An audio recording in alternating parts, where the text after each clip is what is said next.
Welcome to Talk is Sheep, the official podcast of the Wild Sheep Society of British Columbia. Brought to you by our title sponsor, Mountain Tough Fitness Lab. Come along with us as we take conversations that matter to you into the high alpine. We have partnered with Mountain Tough Fitness Lab to help get you in shape and mentally stronger. Whether you're a veteran hunter or just starting out, the Mountain Tough app will take you to the next level.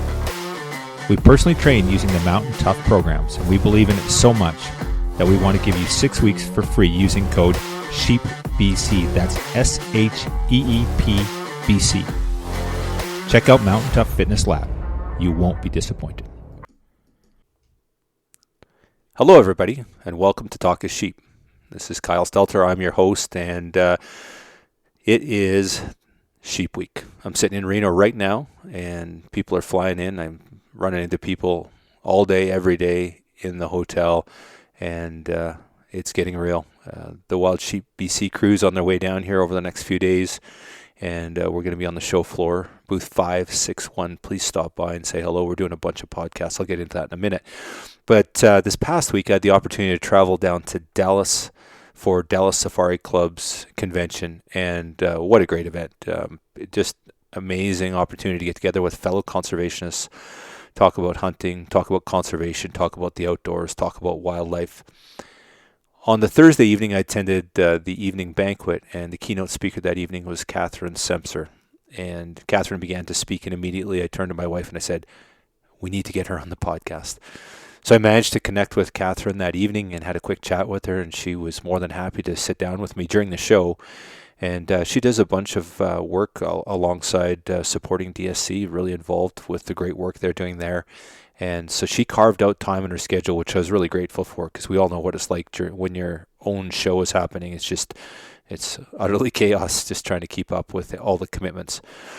Catherine is incredibly articulate. She's very intimate with hunting and Africa. And, you're probably not going to win an argument when speaking against hunting in Africa with her. She's incredibly knowledgeable. She's currently doing her PhD in biology, and she's focusing on game rangers. And I'm not going to do it justice here by explaining it, so I'm going to let Catherine talk about in her own words. But we kind of kept this one pretty high level. We talked a little bit about her PhD studies and what she's hoping to achieve and what she's looking at. But we also just looked pretty holistically about hunting in Africa. And, there's a lot of facts and narratives that were shared in our hunting community, and quite often they're, challenged by the anti-hunting community. And so, outright I was asking Catherine about these quite sensitive issues, and she was incredibly articulate, and I really enjoyed this conversation with her, and I'm sure you're going to as well. So before we get the podcast, I just want to say that we're in Reno for Sheep Week. And if you happen to be in town, come by the booth. We're in booth 561. There's a lot going on this week. We are going to be doing a number of podcasts at the booth itself. We've got an incredible lineup of guests. We're going to start off on Thursday with David Martinez. He's been on the podcast before, but we're going to have him at the booth. So come by the booth. And so he's going to be up on Thursday. And then later that afternoon, Jen Phillips is going to be there. Anyone that follows Jen on Instagram, she's got this incredible donation she's done for Sheep Week. She's welded up a sheep, and then it's on a packboard, and it's all welded. It's phenomenal. It's one of the most beautiful pieces of artwork I've seen, and you're going to love it. So that's going to go up. I think it's currently on the auction. It's at over 20 grand already, but it's going to go high because it is just absolutely stunning. Anyone would want to own that thing. On Friday, Rachel Attila and Adam Foss are going to be by the booth and do a podcast there. And we're incredibly grateful for this. They're going to talk about the Sitka film they've done recently that was just recently released. And, just great talk about Sitka gear. They're the official sponsor of the Wild Sheep Society BC.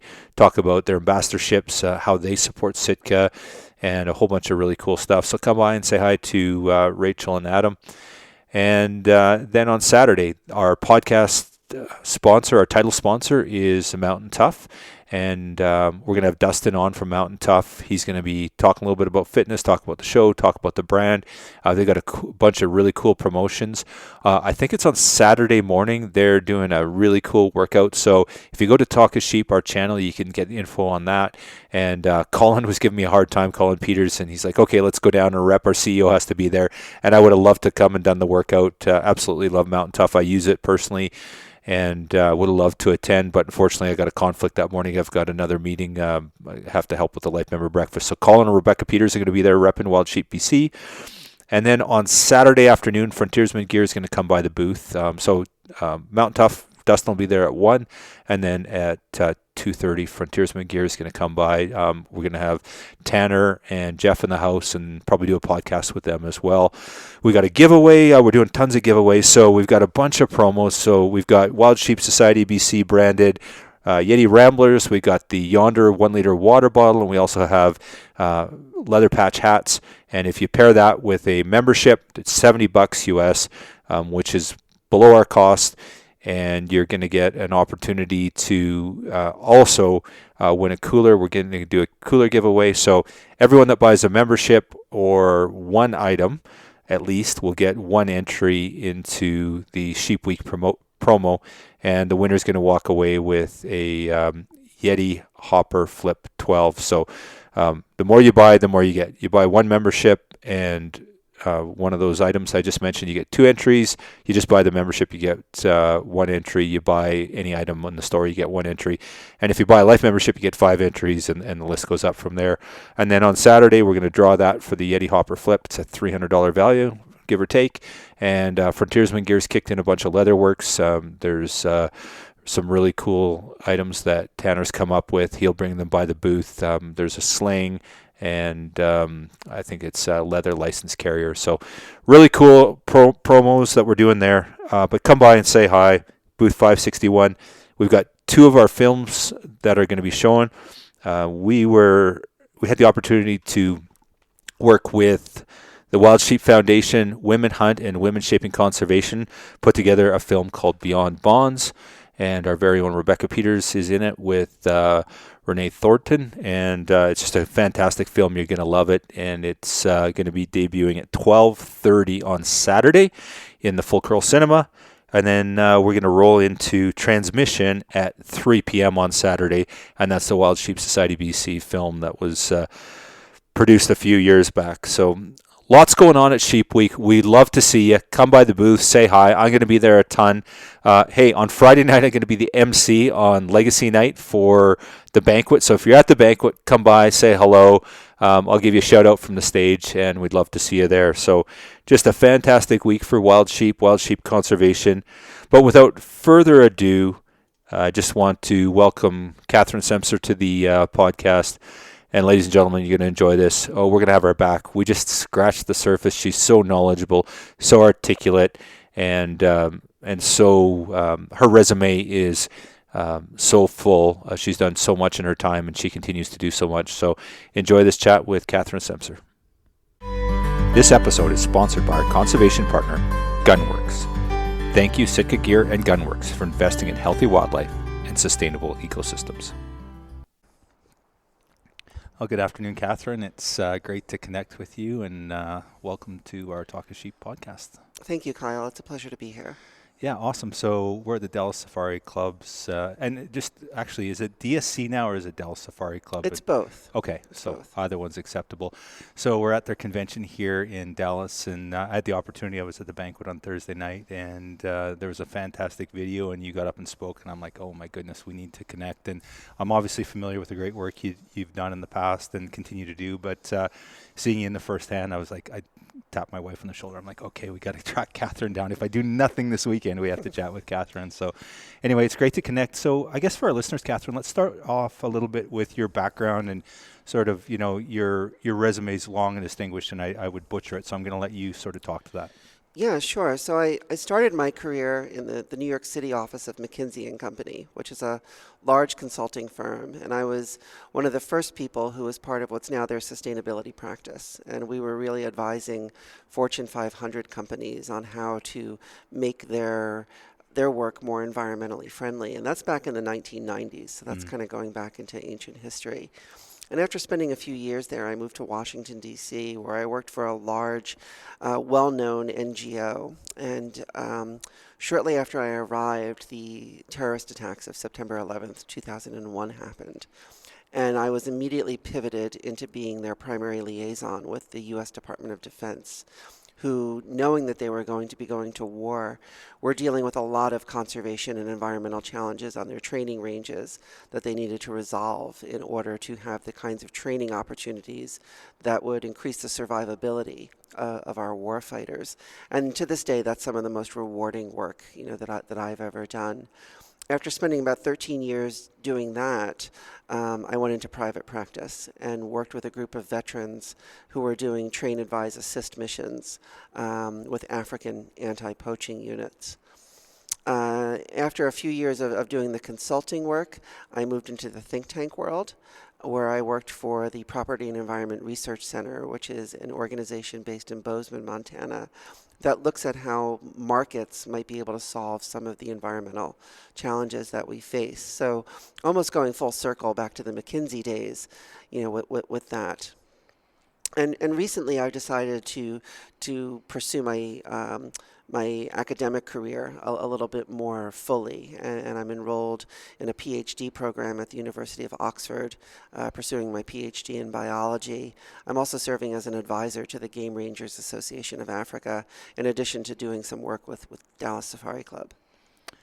Wow, there's a lot to unpack there. So the one thing that jumps off the page at me immediately is that you didn't really start out off in the conservation world, but you kind of ended up there. So was that a natural progression from you? Obviously, the path you laid out made sense, but was there an interest in conservation? Did you grow up interested in the outdoors and the conservation ethos, or where did that come from?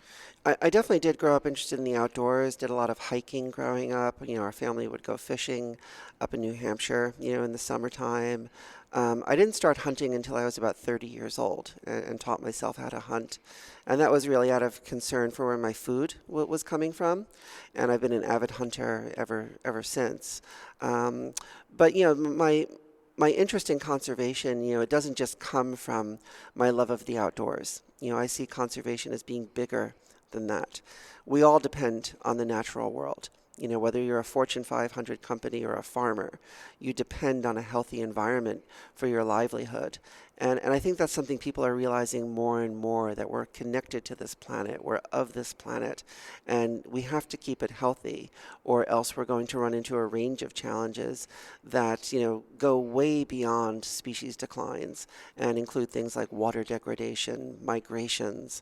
I'm talking about migrations of people, and even, security challenges. Wars can break out when natural resources become scarce. So conservation has to be something that we as a society and our political decision makers in particular need to take much more seriously than they currently do. So there's a lot to unpack there too, and there's a few things that you talked about that I found very interesting. You talk about economics, you talk about sustainability. There's the money behind this, and there's the conservation side of things, but there's those outside the natural world that benefit businesses, industry, and all that sort of stuff. So having a significant impact on it. When you look at this from your perspective, and now you're going to do your, I guess it's your PhD in philosophy, biology, is that? Not philosophy, just biology. Okay, yeah, terminology is off there, thanks. So, what's kind of leading your interest, and are you just kind of following the work, because you've made these different changes, and there's so many things that you've come across through your time, so now you're taking it to the next level with your doctorate here. So kind of what's driving that? Is it an interest? Is it just like a need for what's lacking in our space, or how does that evolve for you? Yeah, that's a really good question. So something I'm really interested in now is the intersection of conservation and security.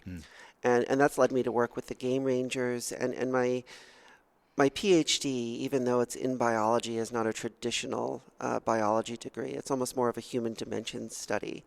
And what I'm looking at is various unresolved questions around game rangers in Africa. These are the people who are on the front lines, protecting the hunting concessions, protecting the national parks, deterring the poaching that has plagued some of these areas in recent decades. Although, recent research shows that that's being reversed to some extent, which is a good thing.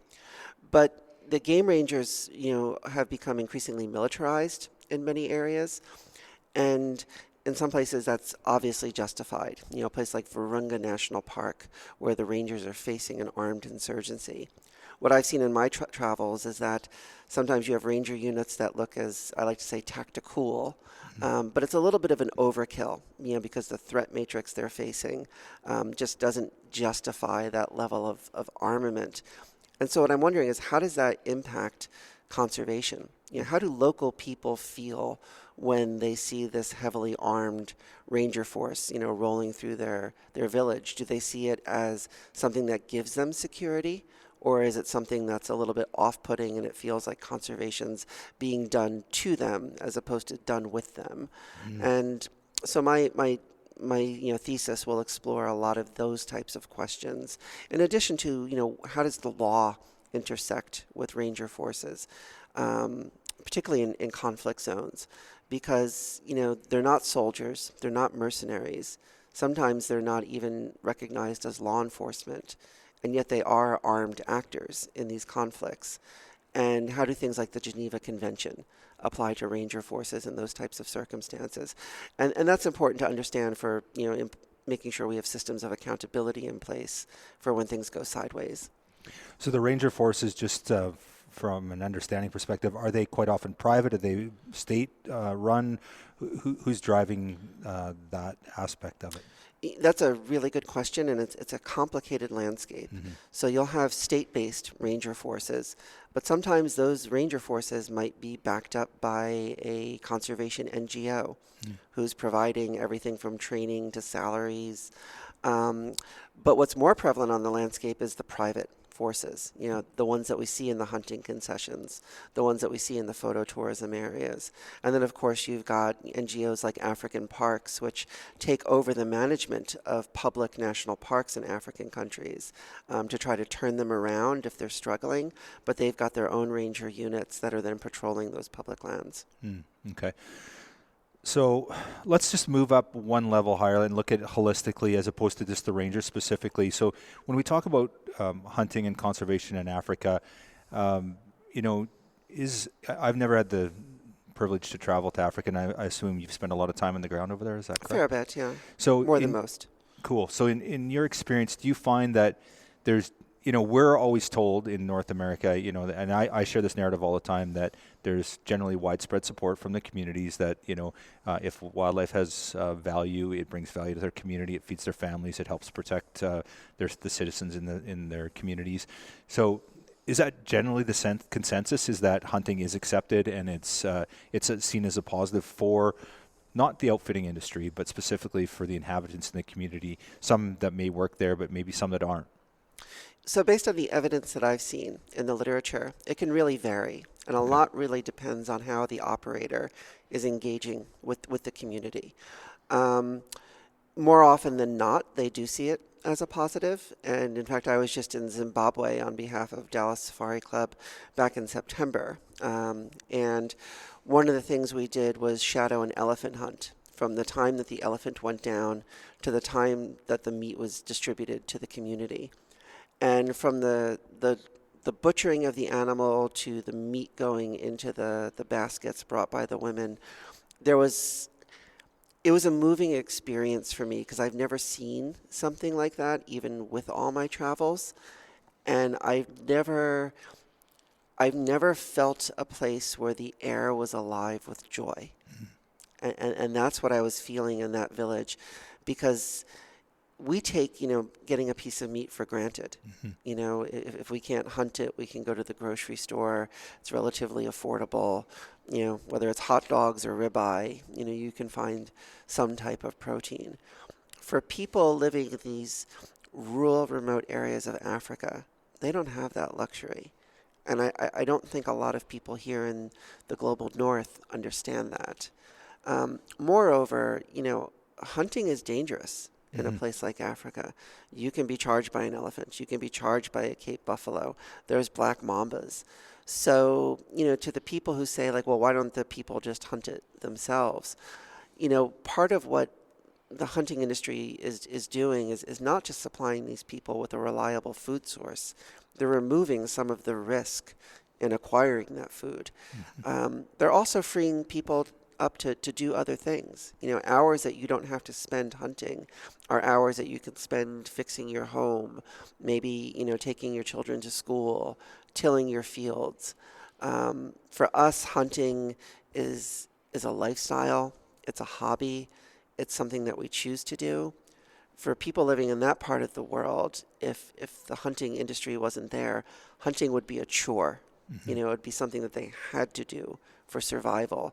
It wouldn't be the same motivation that people like you and I have when we go out into the field.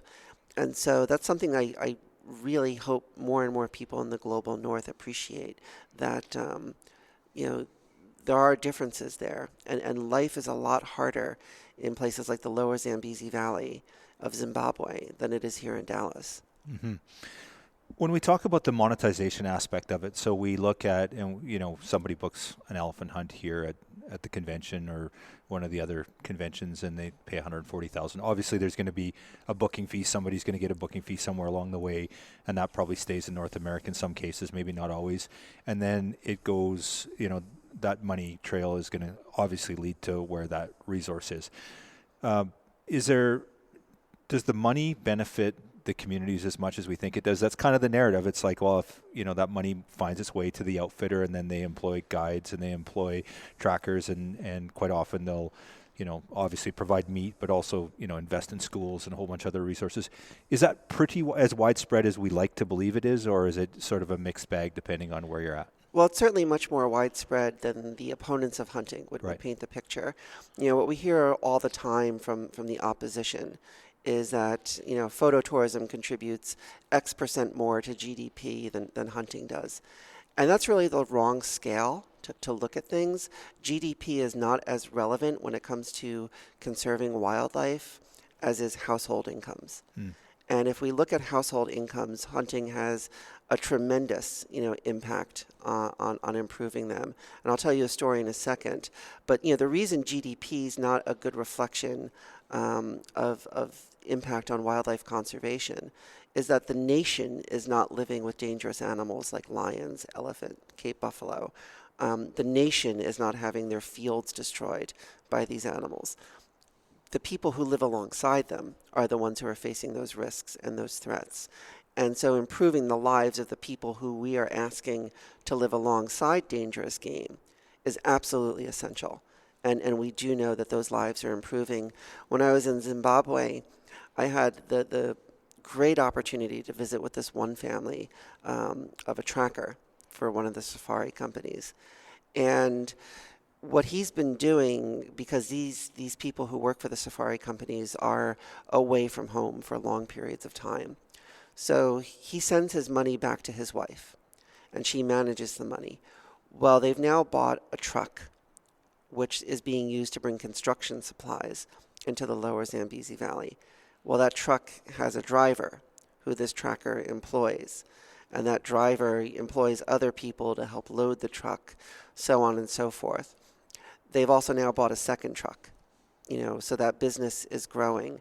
The wife has started a hair salon, all with this tracker's salary coming from the safari company. And that's an example of a household income that's been uplifted, because of the presence of safari hunting. You don't hear about that, in a lot of the conversation, but those are the important stories to be looking at, because that same family has to live alongside elephants and lions and leopards and things that can harm them and kill them. Let's talk a little bit about the value of wildlife. So, we look at an elephant that maybe has a value of $140,000 as a guided hunt. And quite often we hear these cases where hunting's been terminated, and then effectively that wildlife is worthless. So there's no commercial value to that. Is that again, as widespread as we are told it is, and do we see a lot of cases where we've seen significant wildlife depopulations in certain areas because of policies around that, non-hunting policies? Oh, for sure. And I think the most obvious example, which has been discussed before, but it's important to discuss it again, is Kenya. Right. Kenya banned hunting in 1977, and that's been held up by opponents of hunting as the outcome that is most desirable. And unfortunately for Kenya and its wildlife, it hasn't worked. There's a lot of peer-reviewed research that's come out in recent years showing that outside of the strictly protected areas, the national parks, wildlife populations have declined by as much as 60%. And these are species that are relatively common in countries that allow hunting.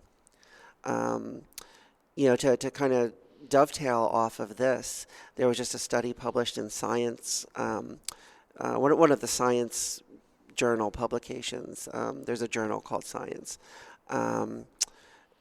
2 weeks ago, I think. And what it showed was that elephant populations from Tanzania south were starting to stabilize after a prolonged poaching crisis, in the region.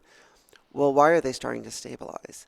They're stabilizing because they have the habitat that can allow them to get their feet back under them. Well, where's that habitat coming from? Now, of course, some of it's coming from national parks, but a lot of it is the hunting areas. The hunting areas are providing the space that these giants need to get their feet back under them and recover, after years of slaughter, from poachers. And that's what Kenya's lost. They only have those national parks, and it's why their wildlife is declining, because outside of the national parks, the wildlife habitat is being converted to agriculture, primarily crop agriculture, which is just not a great place if you're an elephant or a lion or a leopard. Let's talk a little bit about that. So Sue Tidwell, who happens to be here, she's written a little bit about Africa, just kind of from a layman's perspective, not from a scientific perspective. And she talks a lot about industry in her writings and stuff like that. You talked about agriculture and the impact it's had there. I'm understanding that there's a Chinese railroad being put down through the south of Africa. That's a whole other issue, yeah. Yeah. So how much is that? What kind of? And I know this is straying off your field of expertise, but if we could touch a little bit on, the impacts of, I guess, urbanization and expanding populations and then industry and the effect that you're seeing on that in Africa. Yeah. Well, I personally haven't seen it, but it is occurring. Right. It's very clear from the work that others have done that it is occurring, and what those of us who care about Africa and its wildlife and its people need to really work within is the reality that Africa is growing and it is developing, and it's no longer the Africa of Ernest Hemingway or Robert Ruark or some of the people that a lot of hunters look up to. You mentioned the Chinese railroad. That's going to fragment habitat, and that's going to have an impact. A lot of the energy development that's coming in, which I think is good and necessary. People should have electric light. I don't want to deny anyone that. It's going to take away wildlife habitat. And how are we going to manage and conserve wildlife on the African continent within this new reality, which is already here? It's not coming. It's not on the 10-year horizon. It's already happening, these big development projects. And we can't just lock everything up. So we really need to start having a conversation about how development and wildlife can coexist in the new Africa. And to take away the hunting areas, through trophy bans and other policy means, to me just seems very short-sighted. Because, that might be the best chance to conserve what habitat is going to remain. But if it gets converted to crop agriculture in the next, year or two because an outfitter went out of business, we're not going to have that option available. So when we talk about habitat loss and we talk about, let's say, conservation specifically, we know that organizations such as DSC and a number of other great organizations throughout North America invest heavily in Africa. What does that model look like from a North American perspective, from an African perspective? There's the outfitter themselves, and obviously a lot of this land is private land, so they're investing in that. But is there government or is there not-for-profit work that's being done outside of or within Africa that's supporting the habitats and protecting animals? Well, it's really hard to say because there is definitely a North American model of wildlife conservation, which Shane Mahoney, and others so beautifully articulated. There really isn't an African model of wildlife conservation. Mm-hmm. There's a Namibian model of wildlife conservation, a South African model, a Zimbabwean model, a Kenyan model, but there's not a unified, model of wildlife conservation. If you go to South Africa, privatization, is part of the landscape. You can own a rhino, you can own a lion, you can own a giraffe, an elephant, etc. if you're a landowner. And to a great extent, that's been a conservation success. Mm-hmm. Southern white rhino recovered in South Africa for one reason and one reason only. People could buy them and they could sell the right to hunt them. And, we saw over several decades, the population increase several 100%, as a result of that. Same with ungulates. There was just a study published 2 or 3 years ago, I think now, showing that South Africa has a globally significant population because private landowners, are able to own these animals and have a financial incentive to conserve them because of both the hunting and the phototourism trade. Now, what was the outgrowth of that? Where did that all come out of?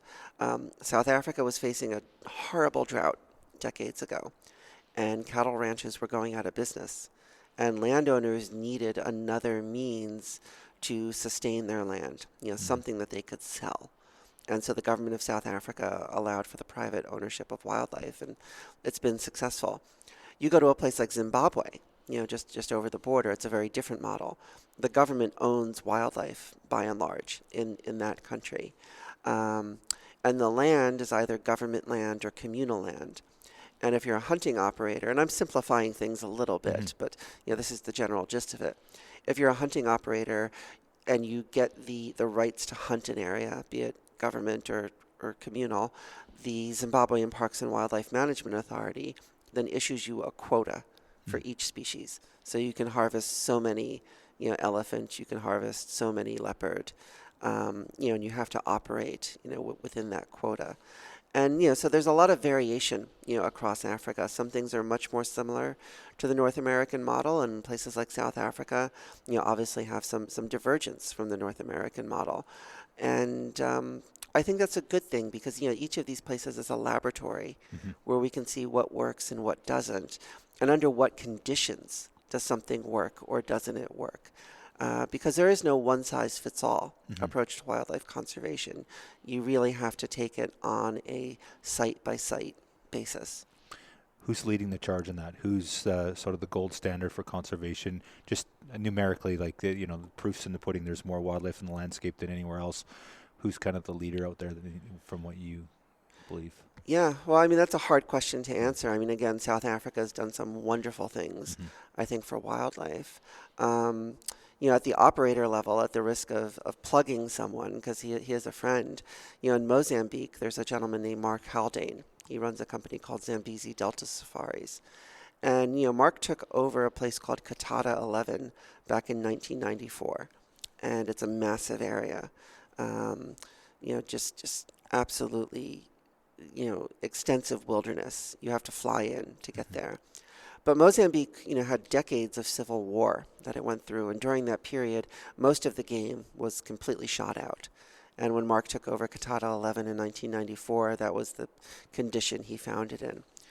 And over the ensuing decades, he's been able to bring the wildlife back through habitat management, through anti-poaching, but also by purchasing animals in South Africa and bringing them to his concession to repopulate them.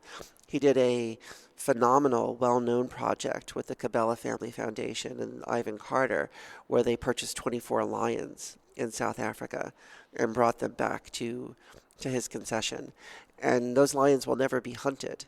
And the reason he had to bring the lions in was because the plains game populations had gotten to such a point they became overabundant, and there's not enough hunters to keep them in check, so he needed a large carnivore on the landscape. So there's systemic successes, and there's also individual successes. Very cool. Okay, Catherine, let's just touch a little bit about the conservation. So we talked a little bit about on-the-ground conservation in Africa and some of the successful models. Let's talk about some of the policy. So, people say, I've heard people, especially non-hunters, say, well, let Africa manage their wildlife, stay out of it. And why are we making these decisions? So there have been decisions made over the years that ban on ivory imports, for example, to the UK and recently Canada and other countries trying to ban that. Should we be meddling in Africa's business? And is it important that, that policies are made outside the country that are going to affect Africa's wildlife? Yeah, good question. I mean, there's a certain degree of hypocrisy, here in the United States in how we approach hunting in Africa. And I say that because our entire conservation system is based on hunting. If all of the state wildlife agencies, who are the backbone of American conservation, depend on hunters' dollars. And we all know this, we all understand this. I don't see as concerted an effort to change that here as there is to change it in Africa. And so why is it okay for us to have this system, but it's not okay for African nations to have the exact same system that they learned from us? A lot of the community-based natural resource management programs that we see in Africa, and these are the programs that ensure that cash gets back to the communities, from hunters. They were set up by USAID, the primary U.S. development organization. We taught them how to do this, and now we're telling them that it's not okay. But it remains okay for us. And to me, that just makes no sense and seems very, very hypocritical. Should we be, meddling in Africa's business? That's a more complicated question. With things like the ivory trade, there is no question that the ivory trade is linked to transnational organized crime, the black market ivory trade. And that is an American issue and a European issue as much as it is an African issue. But is things like banning, the sale of pianos that have ivory keys, is that really the best way to address that problem? Or would we be better off working with our African partners to tackle the organized crime element? That is the real problem, because the problem's not ivory. The problem is the criminal. And there seems to be a reluctance to go after that real problem. Not that it's not happening. I mean, there's very brave men and women in law enforcement, who are taking this on. But that's not the sexy news story, right? Like the sexy news story is we're going to ban ivory, we're going to burn ivory. I just don't know, what we're achieving by doing that, because we're not going after the real problem, which is the criminal element in the trade. Similarly, some people will say, well, demand reduction campaigns are successful. But, I saw some data suggesting, let me take a step back. A lot of this ivory goes to the Far East, China in particular. And yes, to some extent, demand reduction campaigns have been successful for people who can't afford to buy ivory, right? But the data shows that for, Chinese who are able to travel abroad and who can buy ivory, they're still buying ivory. So, again, are we really addressing the problems, or are we just pretending that we have a solution in order to raise funds? Right. Just out of curiosity, is it exclusively decorative that they're using the ivory for? Is there any other, like you talked about piano keys, is there anything else that it's being used for? Just not really familiar with what. Yeah. Well, today it's primarily decorative arts. But I mean, historically, ivory was used for a whole range of things. Piano keys, the bows that people play violins with, pool balls, billiard balls. And under some of these laws, it's now illegal or very difficult to sell those antiques, right? And stopping that doesn't stop elephants from being slaughtered, in Africa. If you want to stop elephants from being slaughtered in Africa, one, go after the criminal element, and two, support game rangers. And, who supports game rangers? The hunting industry. Right. So let's talk a little bit about that aspect, the game rangers themselves, and obviously that's your field of expertise, and you're doing your thesis on that.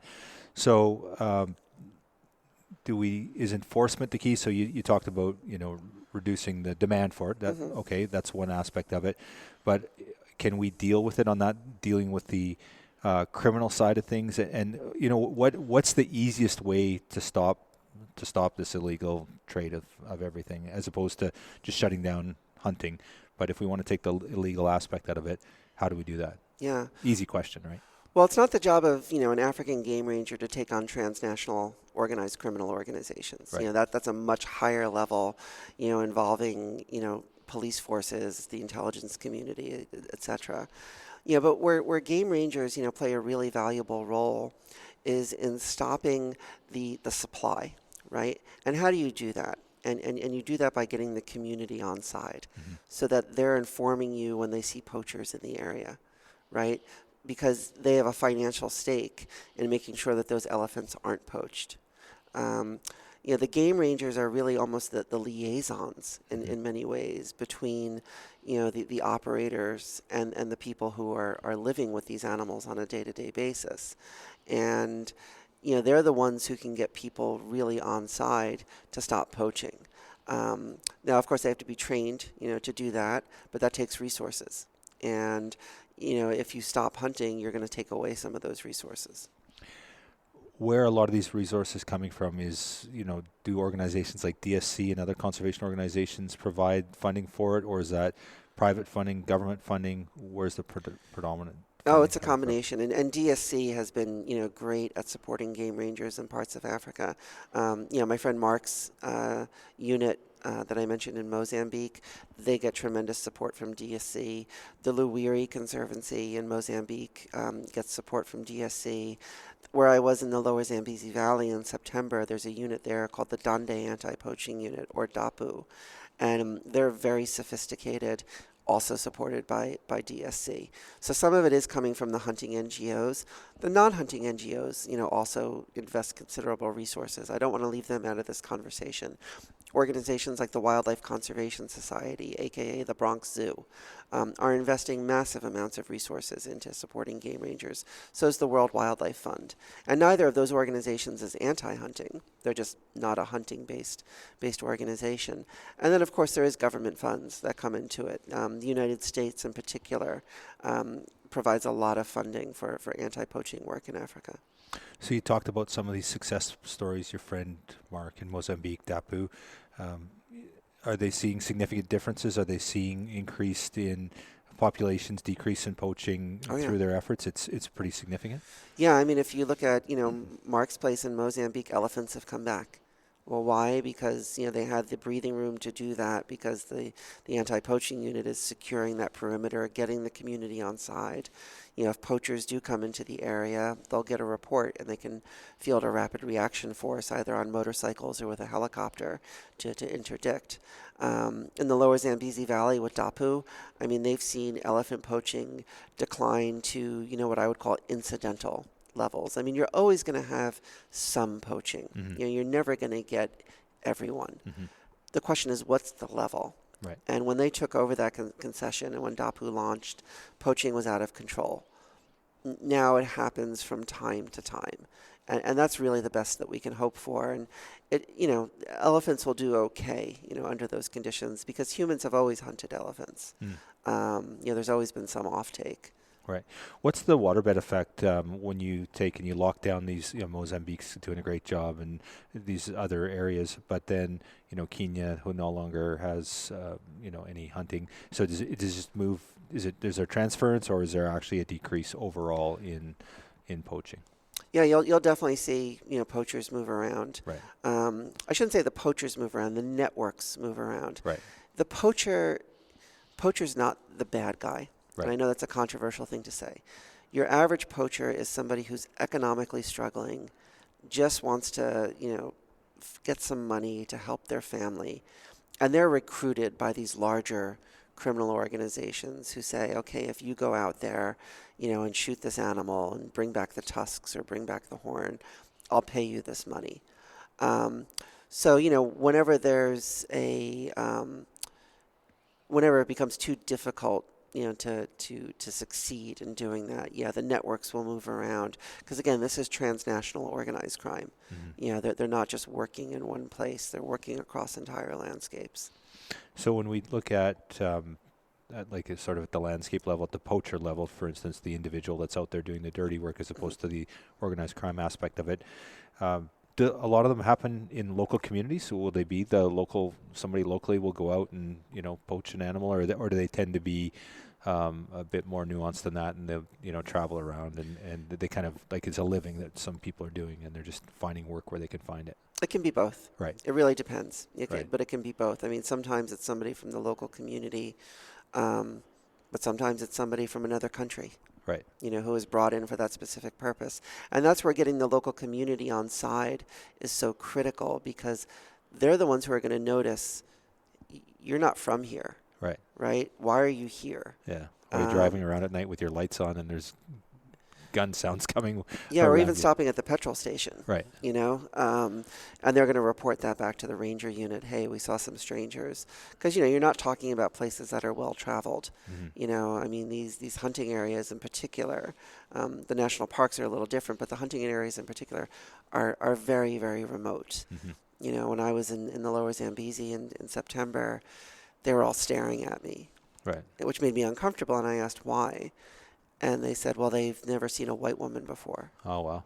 They've seen white men, right, but they've never, so you're talking about places that are, they're not untouched by any stretch, but they're not heavily visited. With regards to the poachers and the wardens out there, the rangers, is that a really dangerous job? Is there, I'm guessing, organized crime, people die, people get killed over this often. So, is that is it a prestigious job? I know you're specifically studying the rangers themselves. Yeah. Is it something people are aspiring to do, or is it something that's it's bloody dangerous and they're not too keen on it? How does that work? Yeah, it can be a very prestigious job. Okay. In many cases, and it's also a very dangerous job. Right. We estimate about 150 game rangers die in the line of duty every year. Wow. In Africa. And that's not just dying during a contact with poachers where they get shot. Right. They're out there with the hippos, the crocodiles, the elephants. Things happen, in the bush. It's not a safe place. So it's a high-risk job at that. And one thing we try to do at the Game Rangers Association of Africa is mitigate that risk. So, one of our core programs is we provide them life insurance. Right. So that, if something unfortunate does happen, their families are at least taken care of. We also provide disability insurance. If they get injured on the job, they're cared for. But it can be a very, very dangerous job. And, one thing, I can share to highlight that is one of our members, some time ago was a very, he had a tremendous amount of integrity. And the criminal networks were trying to corrupt him. And, he would not take their money. And so then they resorted to threats. And he did not respond to their threats. And they went into his house and they assassinated him in front of his family. Wow. That's crazy. Yeah. That is so scary. So your study is particularly about the rangers themselves. So maybe dive a little bit into what you're looking at specifically. I think you talked about, the being the nice guy, befriending the community versus, riding around with, a show of force and being not approachable. Is that part of it? Is it beyond that? I'd like to understand a little bit more about your study. Yeah, so looking at how do communities perceive armed rangers, in particular. Also, looking to develop a typology of ranger units. In academia, there's this idea called militarized conservation. And it's discussed in the literature as if it's a singular thing. And having worked with the military in the past, I know there's a huge gradient of military action. And to say something's militarized, well, what does that mean? To what degree are we talking about? Because military is doing community engagement as well. They also drop nuclear weapons. Right. And there's a lot of space in between those two things. So coming up with a typology of ranger units to assess the degree of militarization between them. Then, of course, there's the legal question, that I mentioned. How do the laws of war apply to armed ranger units? And then also, part of one of my chapters is going to be looking at what contribution is the hunting industry in Africa making to fielding game ranger units, because we don't know how many men, we don't know how many helicopters, we don't know how many vehicles. We have no quantification whatsoever of the investment that the hunting community is making in anti-poaching. We know it's significant, anecdotally, but my hope is that we can put some numbers behind this so that decision makers will have a better idea of the role that the hunting industry plays in stopping poaching. I guess there's that direct translation. DSC cuts a check to this ranger unit, and it's like, okay, there's a $50,000 allocation. That's easy. Yeah. But now, this outfitter, had $2 million in sales in the U.S. or North America or outside, Africa, and then how much of that went to a ranger unit that maybe he paid for himself, Yeah. or how much. So that's where gets a bit more. It's not as easy to. So that's something you're hoping to calculate through your thesis? To calculate. And because, are we talking about 250 men, or are we talking about 2,000 or 15,000? And then how does that compare to, what the national ranger forces are? Right. Of the management authorities, like the Zimbabwean Parks and Wildlife Management Authority. So the ranger unit itself, like the rangers, that's an industry, clearly. So if we're talking hundreds, like 150 die every year, so we're talking thousands. We're not talking like a couple hundred.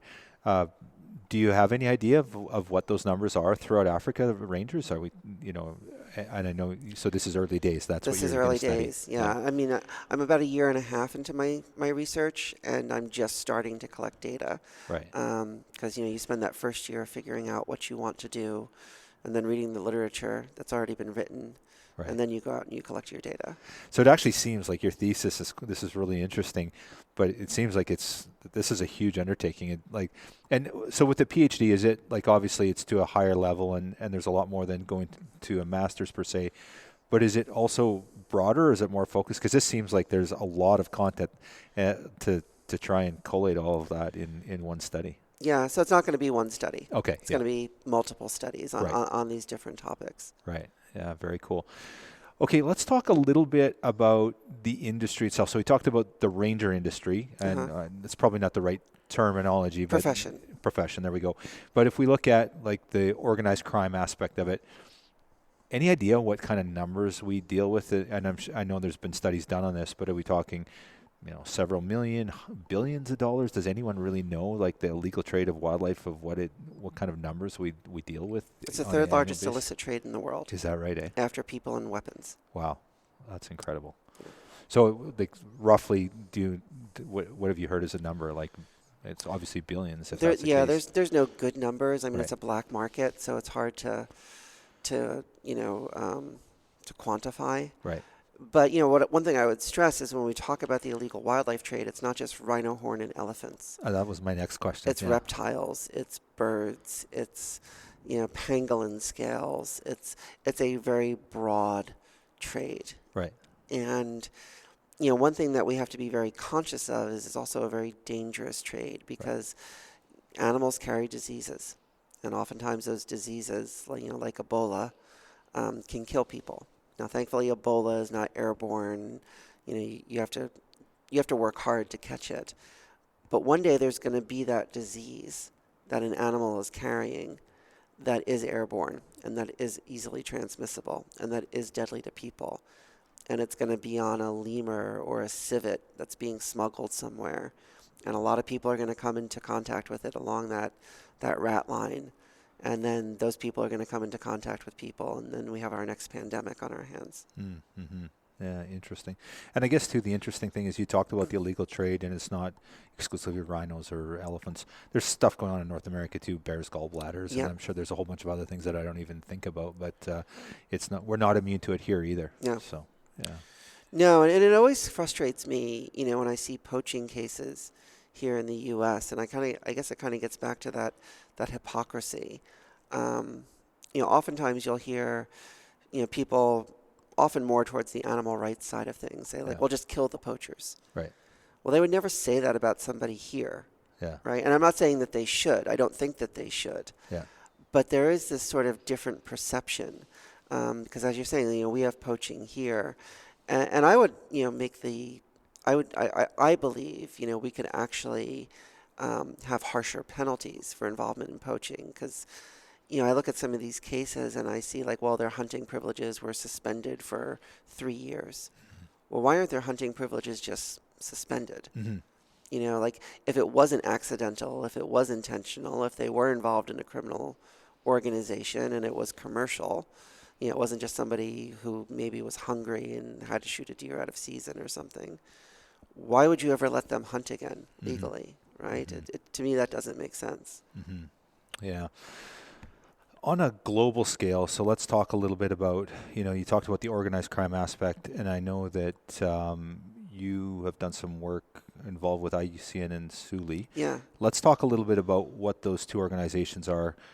I would butcher it if I tried to explain it, so you being involved, you can talk a little bit more about it. And then, what can we do on a sort of a global scale and with these global organizations and what is being done to try and stop this? Yeah. Well, the IUCN is the International Union for Conservation of Nature, and it was founded in the early 20th century in Switzerland. And it's the largest network of conservation experts in the world. So we're not an advocacy organization, but we are an advisory organization. An example of what the IUCN does is there's an international treaty called the Convention on International Trade in Endangered Species, aka CITES. And CITES regulates the legal trade in wildlife.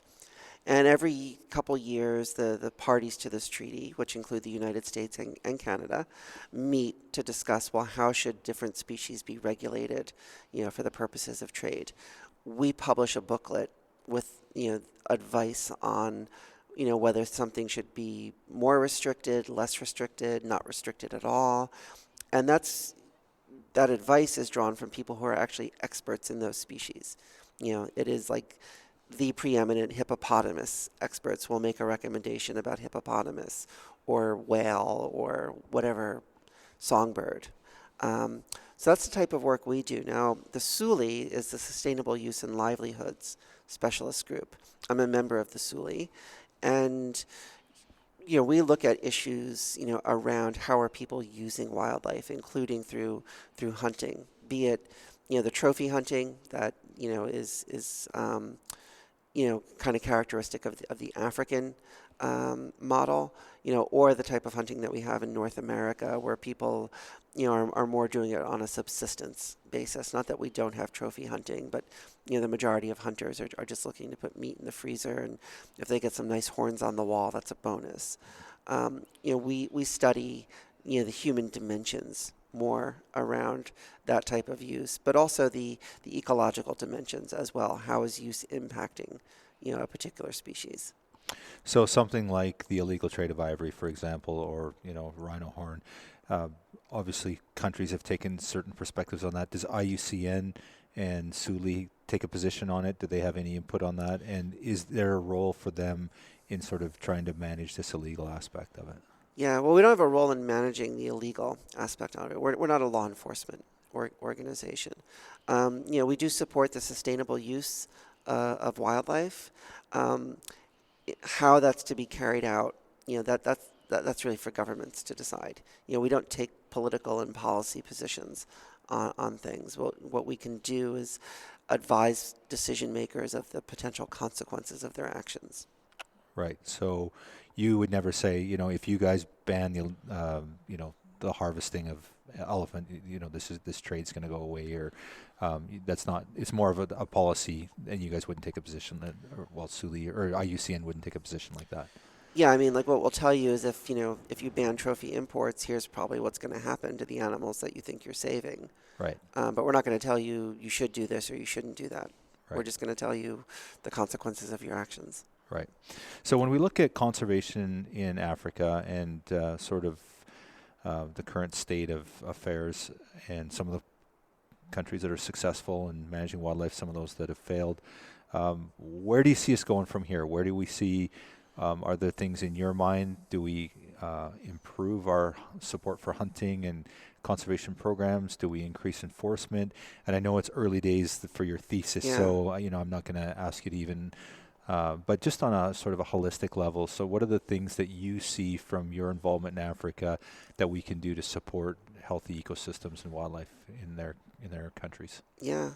Well, I mean, one thing that is sort of in the forefront of my mind when I think about Africa is there's this global initiative called 30 by 30. Right. Which is this effort to conserve 30% of the planet's lands and waters by the year 2030. And the way that countries are going about this is by conserving 30% of their own countries. And a lot of the African hunting countries are either already there or almost there.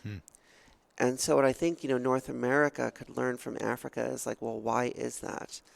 And it's because they have these sustainable use lands where people can also operate a business and make money off of conservation, right? I mean, hunting is a conservation-dependent business. If you don't have conservation, your business is going to go under. So, with the North American model of wildlife conservation in mind, do we want to potentially look at some of the African experience and figure out how we might apply it here so that we can have more conserved landscapes and that they're less vulnerable to development. I think in terms of enforcement, that's always a question of political will, whether it's ivory or crack cocaine, right? How big of a problem does society and the policymakers see this as being to contribute law enforcement resources to it. Rather than increase enforcement, I think the most powerful thing that could be done is to focus a little bit more on the well-being of rangers around the world, whether they're in Africa, Europe, here in the United States, and appreciating that these people have a very difficult, stressful, and dangerous job and need much more support than they're getting, whether it's something as simple as life insurance, which we at the Game Rangers Association provide, to making mental health not such a terrible thing to discuss, because a lot of rangers have PTSD, and it'd be great if they felt comfortable talking about the trauma that they've been through, whether it's being shot at or coming upon a horrible poaching incident or what have you, so they have a stronger wherewithal to do the job that we're asking them to do. Very interesting. All right, Catherine. So, there's so many different issues that we've touched on today, and I know that you got a busy schedule today, so I'm going to be respectful of your time. But you talked a little bit about the North American management model and the work that Shane Mahoney's done on that, and kind of tweaked something for me. Talked about 30 by 30 and some of the successes we've seen in Africa, and I see the North American model sort of at times certainly being questioned, certainly by the anti-hunting community, and anyone that's kind of against consumptive use of wildlife. Do we have it right? And I've heard Shane say that it's, this isn't gospel, but the 7 tenets are tried and true. They've worked really well. It's been very successful. Do we stay the course, and what do you see the future, like just even in North America here, for wildlife management? Yeah. Well, I mean, I would agree with Shane. I would not be so bold as to disagree with him about anything on the North American model. And, when I think of the North American model, to me, it's reflective. This is where we've come from. This is what we've done. This is what we've built so far. There's nothing in the North American model that says we can't keep building. and that we can't adjust things, that we can't introduce new things. And I think, in an era of, climate change and, mass extinction and some of the challenges, that we're facing, which are very different than the challenges that were faced by Theodore Roosevelt and George Bird Grinnell and Aldo Leopold, we have to be a little bit flexible and a little bit adaptable. I think, one thing that's going to be really important getting across to the public and decision makers, particularly with regard to the issue of hunting, is this is not an either or. It's a both and, right? So we've got a model based on hunting, and it's been very successful, up to this point. What might be complementary, to hunting that could, increase, as Shane puts it, opportunity for all? Because not everyone wants to pick up a shotgun and shoot a duck. That's just the reality. Nor do we want that either. Nor do we want that. We just want them to accept that some can, and it should be all right. Exactly. So how do we build a truly inclusive conservation system that doesn't jeopardize the gains that we've made by throwing the baby out with the bathwater and, kicking all the hunters off of fishing game councils and, some of the more, extreme proposals that I've seen people, bring up. I think that's going to be like a very ripe and rich area for exploration in the years to come. And I know the Wildlife Society, who I'm not speaking for, though I'm the chair-elect of the International Wildlife Management Working Group. Thank you for that. What a great org. Yeah, Wildlife Society is a fantastic organization. They do a periodic review of the North American model. And I think these are the types of questions they're probably going to be wrestling with, because we do have a changing society, and we have a changing planet. Yeah. So how do we take, this model from the 20th century and make it a 21st century vehicle that can give everyone what they want, from a healthy planet?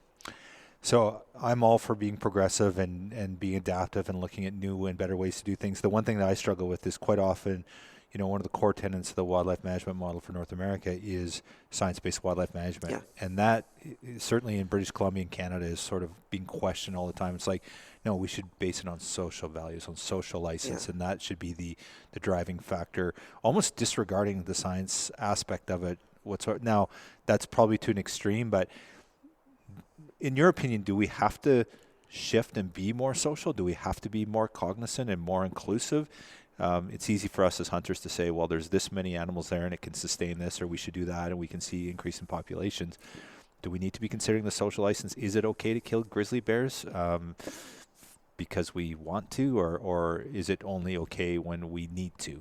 There's so many, and that's the one thing I struggle with. I'd love to hear your perspective on it, Catherine. And I know that's a podcast in itself, but yeah, it is. The way I look at it is we need the public to better understand what science is. Right.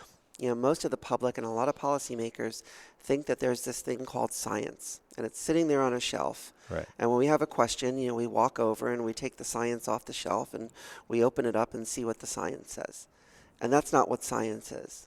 Science is a method of inquiry. And it's constantly evolving, and it's constantly changing as people make new discoveries and things become more nuanced, and we gain a deeper understanding of this universe that we exist in. And so, do we need to take social license into consideration more? I think that we've always taken social license into consideration. I'm glad to hear that. Yeah, I feel that too. So keep going. Yeah. But society's changing, and I think what's important is we should never get away from relying on science to inform our decisions. Yeah. I think that we need to be honest about ourselves. What happens when the science conflicts with what we want? Right. What happens when the science tells us that, if you do this, then this thing that is really bad is going to happen. And we really want to do that, but the cost might outweigh the benefit. And that's the conversation, we really need to be having. And it comes back to, the African, question. I get it. People aren't comfortable with the hunting of elephants and lions and leopards and, these species that they rightfully see as majestic and beautiful. But what do we know is that if you don't do that, you're going to lose all of them instead of just, losing a handful of them. There's no easy answers to a lot of these questions. Conservation is probably one of the most complex disciplines in our world. And sometimes we just have to swallow things that we don't like.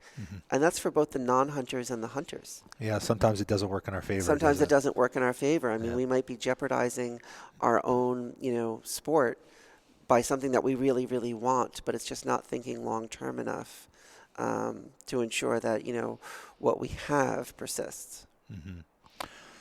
Yeah, well, I got so many more questions, and I know you got to get going here, but I want to thank you for your time, and you've just kind of just touched on so many of these things, and there's 17 more podcasts we could do on this, so I'd love to have you back. Yeah, I'd love to come back. Before we do, before I let you go, any closing thoughts about your thesis or anything we need to touch on? I guess the one thing that stood out that you kind of touched a little bit on it, and I noticed it here at the convention, and I've been to the banquets Thursday and Friday now, and I'm not sure if you touched on it, but they talked about this disconnect from the rural lifestyle, and we talked about the diminishing, the increase in social values and people more concerned about the rights of animals and not so much about the science end of things, and it was neat to see DSC talking about that, because I haven't really heard that too much.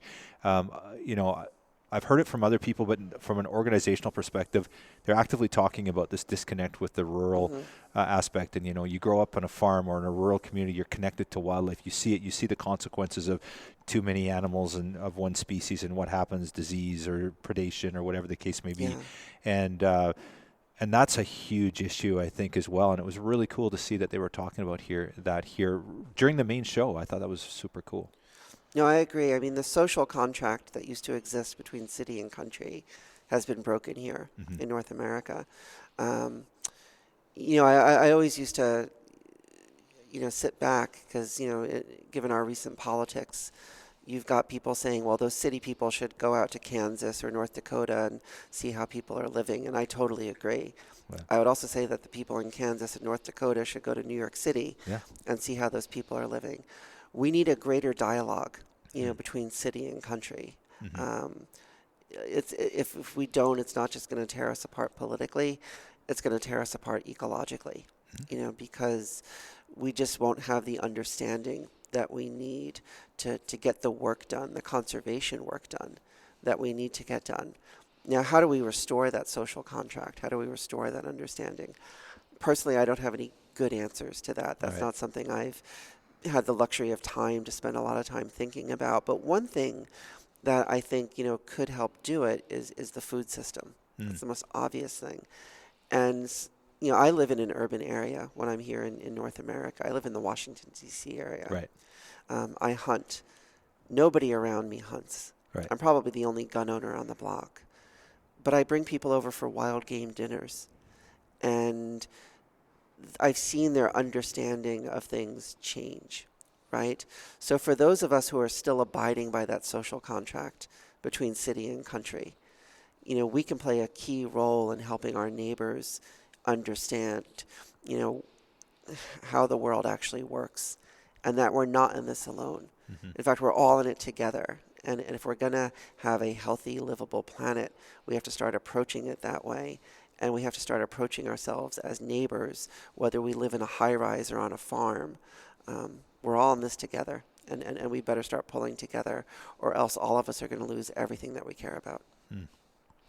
I don't think we can say anything better than that to end this podcast. So thank you for those comments, and just appreciate all you're doing, and I look forward to touching base again on all these important issues, and I really look forward to I don't know. So your thesis, when you complete your PhD, is that something that I could read and actually understand, or would you have to?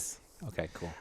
One thing I've always endeavored to do, and I'm doing it even more so now that I'm in a proper academic environment. We talked about science earlier. Big challenge with science is a lot of it's not readable, not by the average person. And so there's a movement, within the academy now, which I'm proud to be a part of, to make scientific papers accessible to the layperson. So yes, I'll share a copy with you once it's done. Wonderful, thank you. So anyone that's interested in your work, previous work or current work, is there anywhere they can go to sort of do a bit more research on what we talked about today? Yeah, I would encourage people to visit GameRangersOfAfrica.org. That's our website for our Game Ranger unit. And then, of course, you can visit WildCru. It's wildcru.co.uk. Okay. That's my lab over at the University of Oxford. Wonderful. Well, thanks for taking the time today, and look forward to hearing more from you in the near future. Thank you. I appreciate the opportunity.